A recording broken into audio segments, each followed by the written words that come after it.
जनाब वकील साहब जिंदाबाद, जनाब खतीब कचहरी साहब जिंदाबाद, नकीब इजलास साहब जिंदाबाद, शायर अहले सुन्नत जिंदाबाद। साहब मुर्दाबाद, काय की जिंदाबाद लगा रखी यार।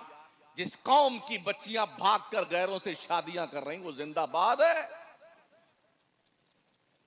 जिस कौम के बच्चे रात भर बाहर बैठे जुए खेल रहे हो वो कौम जिंदाबाद है।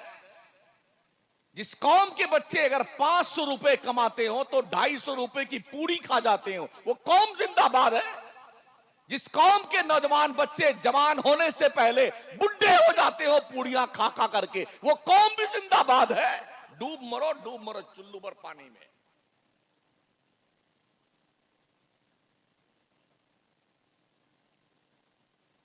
पूरी कौम को जो बचा खुचा था ना, पूरी कौम को ऐसा सिस्टमेटिक ढंग से लगा रखा है लोगों ने। इतने उर्स हैं अल्हम्दुलिल्लाह हमारे यहां, जो मरा उसका शुरू, जो मरा उसका उर्स शुरू। कोई लिमिट है भाई साहब? 365 दिन पर अगर उर्स को तकसीम किया जाए, एक एक दिन में 365 उर्स हो रहे हैं हमारे यहां पूरे मुल्क में। अब मैं आपसे पूछना चाहता हूं कि ये जो 365 उर्स पर डे हो रहे हैं हमारे सुन्नियों के, क्या लगा रखा है तुमने यार? क्या अल्लाह ने हमें इसी उर्स के लिए पैदा किया है?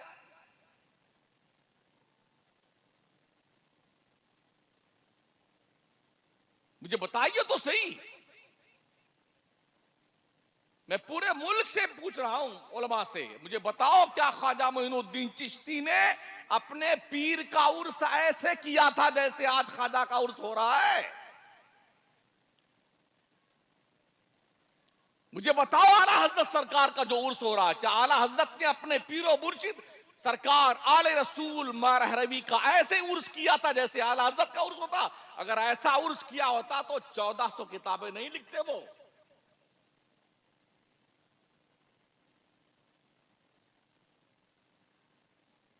ख्वाजा साहब ने पूरा आना सागर का पानी प्याले में भर लिया, तुमने क्या किया? ख्वाजा साहब ने खड़ाऊ को इशारा किया, जयपाल जोगी को लाके कदमों में डाल दिया, तुमने क्या किया? ये झुंझुना बजाने के लिए तुम पैदा किए गए हो। अना सागर का पानी भर लिया, अना सागर का पानी भर लिया। किस लिए ख्वाजा आए थे संजर की अपने आबाई पुश्तैनी जमीन छोड़ के अजमेर की बंजर जमीन पर? किस लिए आए थे?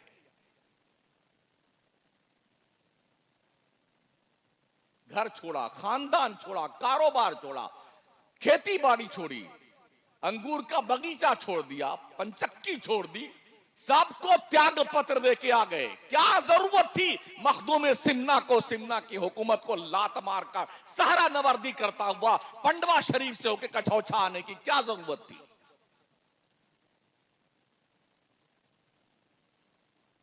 बस जो जाएंगे वहां बैठ करके औरतें झूमेंगी साहब। कोई 40 दिन के चिल्ले बैठी हुई है, कोई 4 महीने के चिल्ले बैठी। इतनी लाठी मारे इनको बदबख्तों को, सारे भाग जाए जिन्नात भूत इनके।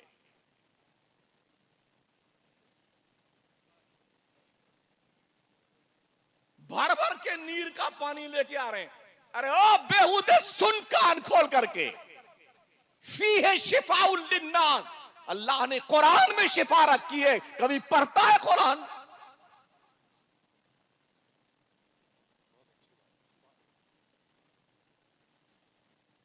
कुरान के करीब नहीं आएगा।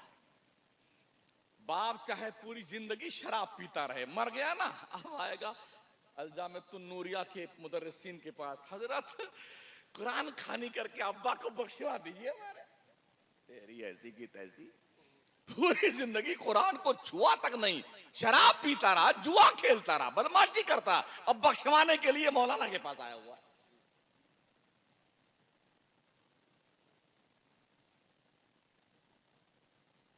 क्यों अंधेरे जंगल में घूम रहे हो? क्यों नहीं इमाम अहले सुन्नत की उन पाकीज़ा तालीमात पर तवज्जो देते हो? क्यों नहीं मुफ्ती आजम के आहे सहरगाही का जायजा लेते हो? क्यों नहीं ख्वाजा मोइनुद्दीन चिश्ती के इंतकाल के बाद उनके पेशानी नियाज पे लिखे हुए जुमले पे गौर करते हो, हबीबुल्लाह माता फी हुब्बिल्लाह। ओ दुनिया वालों देख लो, ये अल्लाह का दोस्त है, अल्लाह की मोहब्बत में मर गया है। क्यों नहीं गौर करते हो? इन बच्चों को कौन संभालेगा? पैदा करके छोड़ दिया भेड़ बकरी की तरह। ओ बापो और माओ, अपनी औलाद पर ध्यान दो, औलाद पर। इससे पहले कि कोई बदकिरदार दोस्त तुम्हारे बच्चे से क्लोज हो करके उसके दिल पर गुनाहों की तहरीर लिखे, तुम खुद अपने बच्चे से क्लोज होके उसके दिल पर मुस्तफा के प्यार की तहरीर लिखो। बेशक ओ माओ, इससे पहले कि कोई लड़की बेगैरत तुम्हारी बच्ची से क्लोज होकर उसके दिल पर किसी बॉयफ्रेंड के गम में मरने की तहरीर लिखे, तुम अपने बच्ची के दिल पर कनीज़े फातिमा होने की तहरीर लिख दो। कब तुमको होश आएगा यार? कब हमारी आंखें खुलेंगी? बाप को पता नहीं बच्चा रात भर कहां रहता है, मां को पता नहीं बच्ची किस किस सहेली के पास जाती है, और जब नाक यहीं से कटती है ना तो कहीं मुंह दिखाने के लायक नहीं रहते बेटे। आए दिन हम भी अखबार पढ़ते हैं, खानदान की नाक कटी, घर की अम्मा अब्बा की नाक कटी, उसके बहनों के रिश्तों पे कलंक लग गया, भाई सर नहीं उठा सकता जिंदगी भर, कौम के लोग भी बाज़ाब्ता तौर पर कलंकित हुए। एज ए मुस्लिम कहां जाए?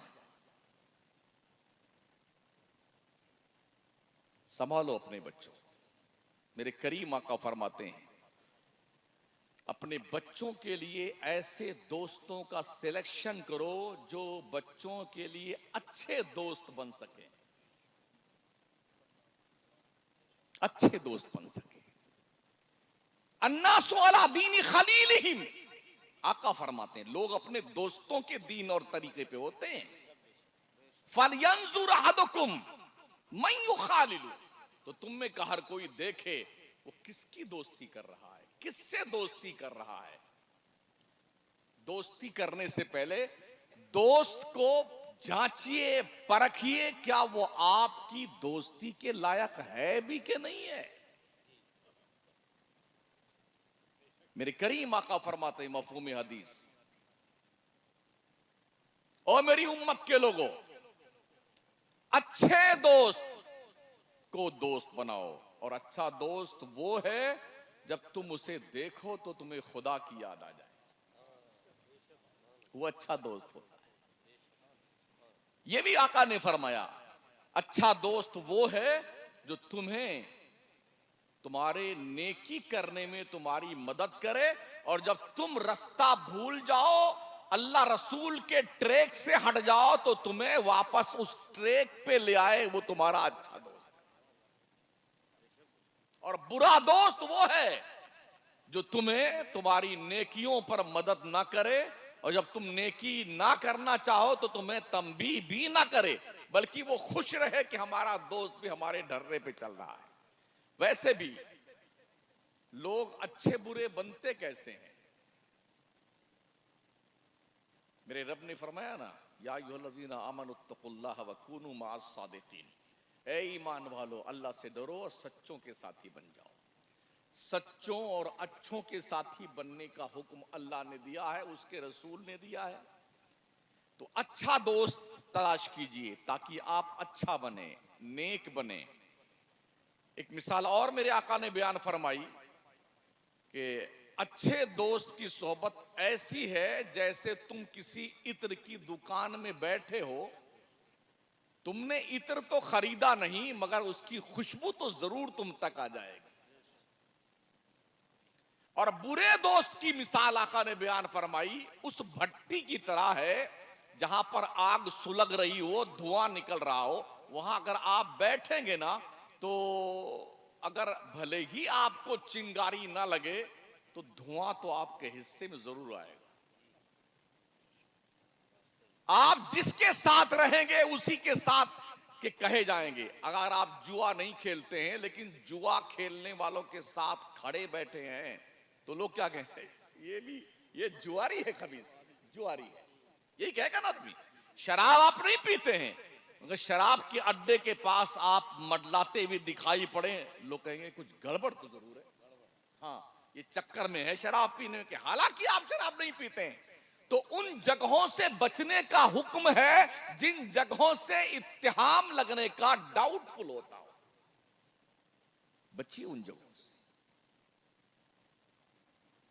ये मत सोचिए कि जी हम तो अल्लाह से कह देंगे या अल्लाह पाक शैतान ने हमसे तो गुनाह करवाया वरना मैं नहीं करता। 100% झूठ है ये। शैतान को क्या क्या पड़ी हुई है? अब अल्लाह से आइए पूछते हैं ना, शैतान से पूछ लेते हैं ना कि शैतान क्या कहता है। तो अल्लाह ने बयान फरमाया कुरान मुकद्दस में, कमसली शैतान इस क़ाला लिल इंसानी कुफर फलम्मा कफर क़ाला इन्नी बरीउम मिनका इन्नी अख़ाफ़ुल्लाह रब्बल आलमीन। शैतान की मिसाल ऐसी है जब उसने किसी से हाथ चोरी कर ले, गुनाह कर, कुफ्र कर, जब बंदे ने कर लिया तो जानते हो क्या कहता है? क़ाला इन्नी बरीउम मिनका, बेटे मैं तुमसे अलग थलग हूं, एकदम अलग थलग, तुम जानो तुम्हारा काम जाने। इन्नी अख़ाफ़ुल्लाह रब्बल आलमीन, बेशक मैं उस अल्लाह से डरता हूं जो सारी कायनात का पालने वाला। ये शैतान कह रहा है और तुमने ये इल्जाम थोप दिया कि शैतान नहीं करवाया हमसे गुनाह, और शैतान ये जवाब देता है। इसलिए अल्लाह ने बार बार मुतनब्बा फरमाया कुरान मुकद्दस के अंदर, इन्न शैतान लिल इंसानी अदुव्वुम मुबीन, बेशक शैतान इंसान का खुला हुआ दुश्मन है। तो इस खुले हुए दुश्मन से जब इतनी वार्निंग दी गई है इतनी बार, और नबी रहमत ने कितनी कितनी बार बयान फरमाया, तो इससे सतर्क रहने की जरूरत है कि नहीं? हमें होशियार होने की जरूरत है ताकि उससे बचे रहे आप। बचते हैं नहीं और इल्जाम उस पे डाल दें कि शैतान ने मुझसे ऐसा करवाया है, तो ये धप्पलबाजी चलने वाली नहीं है अल्लाह के यहां, ये ध्यान रखना। इसलिए कहा रब ने, वह इम्मा युनसियन्नका शैतान फला तकुद बाद जिक्रा माल कौमिज़ ज़ालिमीन। अगर शैतान ने बाई चांस तुम्हें बहका दिया है रास्ते से, जब तुम्हें बताया जाए यार ये रास्ता ठीक नहीं है, बाज आ जाओ ना, क्यों नहीं मानते हो?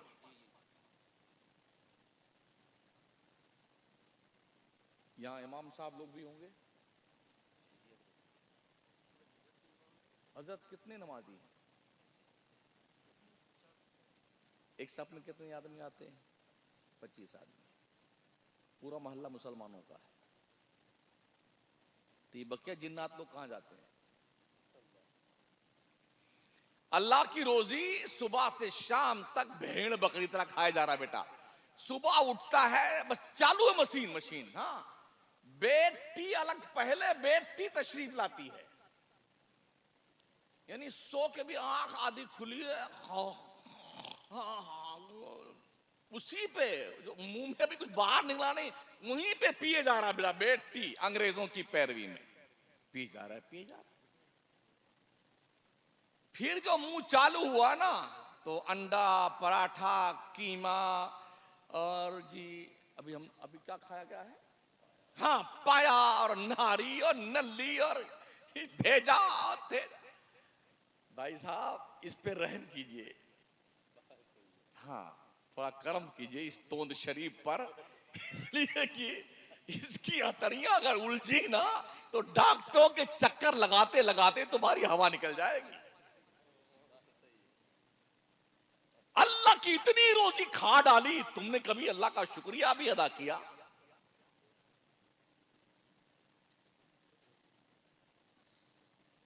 फर्ज कीजिए ये सिस्टमेटिक निजाम जो कुदरत का है, मैदा की शक्ल में ऑटोमेटिकली जो हर किस्म का सामान एक्सेप्ट कर लेता है, गरम, ठंडा, खट्टा, मीठा, नमकीन, कड़वा, सब, सबको पिसाई करके दो किस्म का माल तैयार करता है, एक तो लिक्विड, एक वेस्टेज माल। जी, ऑटोमेटिक तौर पर वो लिक्विड अपनी अपनी जगहों पे ट्रांसफर कर दिया जाता है। अगर ये निजाम हाजमा डिस्टर्ब हो जाए, कुछ कर सकते हैं आप? कायम चूरण खाते रहिए, हाजमूला खाते रहिए ना, एक दिन आएगा कि ये तुम्हारा निजाम हाजमा ही फेल हो जाएगा, चूरण खाते खाते। इसलिए ये भी सीखो कि क्या खाना चाहिए, क्या नहीं खाना चाहिए, कब खाना चाहिए, कब नहीं खाना चाहिए, ये भी सीखो। और ये कौन सिखाएगा? ये इन मदरसों में सिखाया जाता है। दीन सीखिए, दीन। हाँ, कुछ लोग कहते हैं हम तो अल्लाह क्या कह देंगे, या अल्लाह हम तो कुछ पढ़े ही लिखे नहीं थे, छुट्टी मिल जाएगी। वो धोने जाओ ना बेटे, शक्ल बिगड़ जाएगी तुम्हारी। हाँ, किस चक्कर में पड़े हो? रामपुर से ट्रेन में बैठ जाओगे बगैर टिकट, जाओ उधर मुरादाबाद साइड में दिल्ली तक, टीटी पकड़ ले। साहब क्या बात, कहा टिकट तुमने नहीं लिया? कहा मुझे पता ही नहीं था कि टिकट लेना चाहिए। आज छोड़ दीजिए सर, आइंदा बिल्कुल कभी टिकट, हम बगैर टिकट बैठेंगे नहीं। छोड़ेगा वो? आपने किसी का कत्ल कर दिया, करना मत। हाँ, ये सब बहुत गलत बात है। लेकिन अगर रंगे हाथ पकड़ लिए गए, इकबाली मुजरिम बन गए, गवाहों ने गवाही दे दी और जज ने फैसला सुना, क्या पूछा तुमसे? हाँ जी, हमने कत्ल किया है, ऐसा हुआ वैसा हुआ, यूं मैंने मार दिया, क्या इसका तुमको आजीवन कारावास की सजा सुनाई जाती है, तो आप कहिए जज साहब आज माफ कीजिए, मुझे पता नहीं था किसी को कत्ल करने में ये सजा मिलती है, आइंदा में मच्छर भी नहीं मारूंगा, खटमल भी नहीं मारूंगा। क्या जज छोड़ेगा तुम? तो तुम मुझे बताओ, जब तुम ये कहोगे या अल्लाह तो मुझे पता ही नहीं था नमाज पढ़ी जाती कि नहीं पढ़ी जाती है, हराम खाया जाता कि नहीं खाया जाता है, चुगली की जाती है कि नहीं की जाती है, झूठ बोला जाता है कि नहीं बोला जाता है, या अल्लाह अब माफ कर दे, आइंदा फिर कभी नहीं करूंगा, तो क्या लगता तुम्हें छोड़ दिया जाएगा? एक लिमिट है रस्सी ढील देने की। अगर जहन्नम का तस्वुर अब तक नहीं आया है तो कैलिफोर्निया और लॉस एंजलिस वालों से पूछ लो कि आग की लपटें कैसी होती हैं। जहां सिर्फ लाश बचा है, एंजलिस का पता नहीं है, पूछ लो उनसे। और खरबोपति महलों में रहने वाले खुदा के मुनकिर, जुल्म तशद्दुद के दिलदादा, रब ने ऐसी लगा दी ना उनकी, ऐसी लगा दी कि बेटे भागते फिर रहे हैं पौ पौ रोते हुए। कोई कुर्ता पजामा में भाग रहा है, कोई चड्डी बनियान में भाग रहा है, बचा ले तेरे मां ने दूध पिलाया है। इसे कहते हैं अल्लाह की लाठी में आवाज में। हाँ, तो इसलिए अगर जहन्नम को समझ में नहीं आता है तो अभी भी बहुत सारी वीडियो मौजूद हैं यूट्यूब पर, आपको अंदाजा हो जाएगा कि अगर दुनिया की आग ऐसी है तो जहन्नम की आग कैसी होगी। कभी कभी लावा फूटता है, देखा होगा ना आपने, सर्च कीजिए आ जाएगा। अब तो बहुत कुछ ठीक ठाक देख लेता है आदमी। जो पहाड़ होता है ना, पत्थर का पहाड़, वो पिघलता है और वो पत्थर पिघल करके पानी की तरह बहता है, पानी की तरह। पत्थर पानी की तरह लाल लाल पिघल करके खौलता हुआ बहता है आग के जरिए से। और हदीस शरीफ में आया, जब जहन्नमी जहन्नम में डाल दी जाएंगे तब जहन्नम का पेट नहीं भरेगा, तो वो अल्लाह से क्या कहेगा, हल मिन मजीद, अल्लाह अभी मेरा पेट नहीं भरा है, और कुछ दे मुझे खाने के लिए। हल मिन मजीद, अल्लाह और कुछ दे मुझे, मेरा पेट नहीं भरा, अल्लाह मुझे कुछ और दे दे। तो अल्लाह जहन्नम के अंदर पत्थरों को डलवाएगा ताकि जहन्नम का पेट भरा जाए। ओ हजरत इंसान और जनाबे मुसलमान, और रोजाना रोटी बोटी कीमा पकौड़ी जब खा खा करके मुश्तंडे बनने वालों, कुछ फिक्र कर लो अपने कब्र की, जहां कोई नहीं जाता। बेटे अरे हमारे इतने फॉलोवर्स है, मरते ही सारे फॉलोवर भाग जाते हैं। हाँ कोई फॉलोवर सब्सक्राइब कीजिए, और इसको क्या कहते हैं, हाँ लाइक कीजिए, लाइक कीजिए, सब्सक्राइब कीजिए। तेरी सब्सक्राइब किया, कहां गए ये मरने के बाद? जब वक्त हो जाए नमाज का तो हर काम छोड़ करके अल्लाह के घर में इबादत के लिए पहुंच जाया करो। अफसोस ये है कि हमारे लोगों ने ऐसा सिस्टम बना रखा है कि फुर्सत ही नहीं मिलती कि मस्जिद में जाए सुननी। आज झंडारोहण होगा, शाम को बुलंद दरवाजा खुलेगा, फिर चरागदान में चराग जलाया जाएगा, फिर फूलों की बारिश की जाएगी, फिर मजार को गुस्ल दिया जाएगा, फिर महफिल समा का ये वक्त है, और उसके बाद जो है हल्के जिक्र का ये वक्त है, फिर चादर पोशी का जुलूस निकाला जाएगा, फिर गधे नशीन साहब तशरीफ लाएंगे। जी गद्दे नशीन तो गद्दी नशीन थे, अब ज्यादातर गधे नशीन हैं। गधे नशीन तशरीफ लाएंगे। इसी काम में पूरी सुन्नियत उलझी हुई है। क्या हो गया हमारे को यार?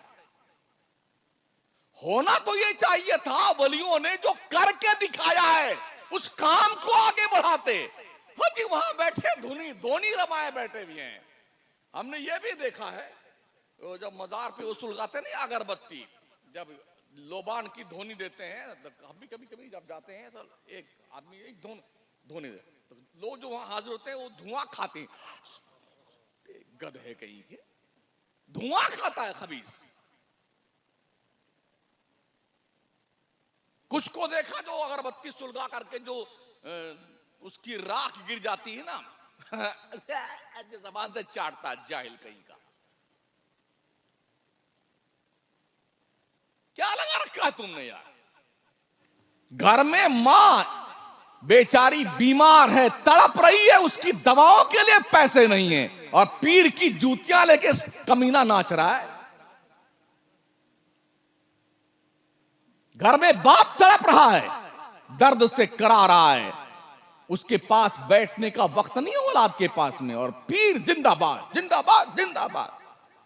और तेरे पीर के बंदे सुन कान खोल करके, तेरी जन्नत तेरे पीर के चौखट पे नहीं है, तेरी जन्नत तेरे मां के कदम के नीचे है। अल जन्नत तो तहत अक़दामिल उम्महात, तुम्हारी जन्नत तुम्हारी माओ के कदमों के नीचे है।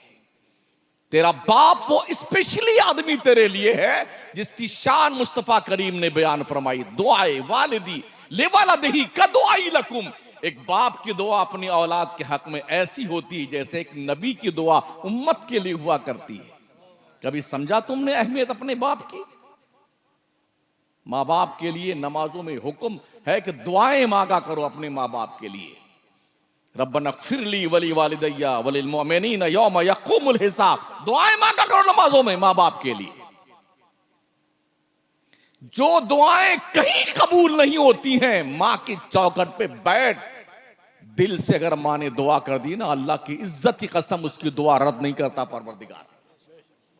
हाँ, बेगम का चेहरा देखने के बाद मां को धक्के मारने वालों शर्म करो शर्म। जिस मां ने तुम्हें पाल पोस के बड़ा किया, इस लायक बनाया है ना, उसका हक पहचानो। मां के पेट में रहते वक्त तुम्हारी वजह जो झटका लगा था ना, एक बार जो उससे तकलीफ हुई, नबी ने अपने एक सहाबी से कहा था, तूने 7 मरतबा पैदल अपने मां को कंधे बिठा के पैदल हज करवाया ना, तेरे 7 हज करवाना जो तूने करवाया ना, तेरी मां के पेट में जब तू था, जो झटका तेरी एक वजह से एक बार लगा तेरी मां को, जो तकलीफ हुई थी ना, ये 7 हज उसके बराबर भी नहीं है। ये कहां सीखेंगे आप? दोस्तों की चौपाल पे, चाय की दुकान पे? ये बातें आपको सीखनी होंगी उलमा के पास आकर के। अपने इमामों के पास बैठ करके, मदरसों में आकर के। और मदरसे हमारी आन बान शान हैं। मस्जिदें खुदा का घर हैं, मदरसे मुस्तफ़ा का घर है। इन दोनों घरों को अच्छे बनाकर रखो ताकि तुम्हें फख्र हो कि मेरे मुस्तफ़ा का घर कितना अच्छा है, मेरे रब का घर कितना अच्छा है। अच्छा बनाओ घर अपने रब का।